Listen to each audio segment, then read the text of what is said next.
तुमच्यासाठी परत एक खास प्रश्न घेऊन आलो. तर प्रश्न काय आहे तर बघा. चला.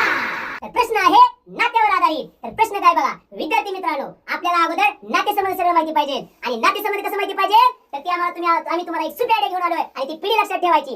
आपली पिढी कुठे लिहायची सर? सगळ्यात खाली. चला ही आपली पिढी लिहायची. ह्या रेषेच्या खाली आपली पिढी लिहायची. या रेषेच्यावर कोणाची पिढी लिहायची? आपल्या आई वडिलांची. हा इथं आपल्या आई वडिलांची. आणि त्याच्यावर आपल्या आजी आजोबांची. हा या पिढीवरच सगळं लक्ष केंद्रित करायचं आणि व्यवस्थित उत्तर सोडवायचं. तर प्रश्न काय बघा विद्यार्थी मित्रांनो, नीट वाचायचा. चला हर्षदाची आई. सर हर्षदाची आई म्हटले मग हर्षदा कुठे लिहावं लागेल? सर्वात खाली. म्हणजे हे लिहायची हर्षदा.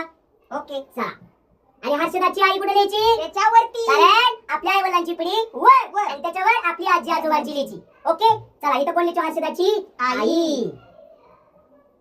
हर्षदाची आई ही साधनाची जाऊ आहे. म्हणजे तुम्हाला या आईला एक कोण काढावं लागेल? पती. आणि पती हवा ह्याला एक पती काढला.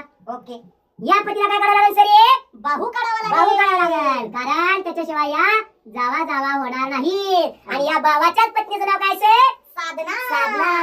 आणि म्हणून हिचं नाव आहे साधना. मला प्रश्न काय सर?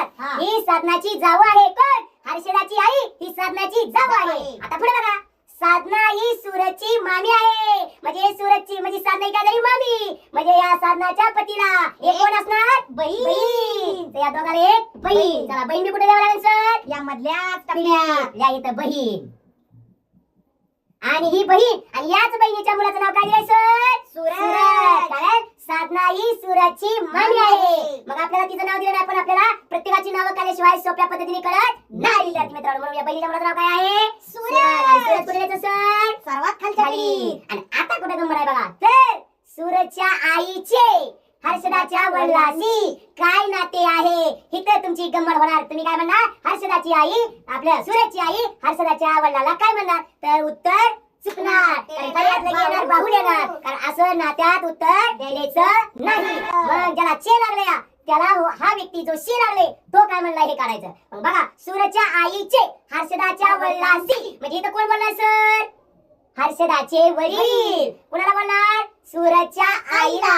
नाते काय बघा हर्षदाचे वडील बघा सूरजची आई कोण असं नातं म्हणजे हा व्यक्ती याला काय म्हणणार? काय म्हणेल सर? हर्षदाचे वडील सूरजच्या आईला काय म्हणतील? बहीण. आणि म्हणून याचं उत्तर काय सर? बहीण. आणि असंच उत्तर विद्यार्थी मित्रांनो महाराष्ट्रामध्ये अशी अतिशय सोप्या पद्धतीने आम्ही तुम्हाला शिकवलं. असं महाराष्ट्रात कुठंच नातं नाही.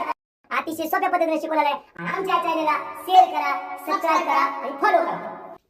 धन्यवाद.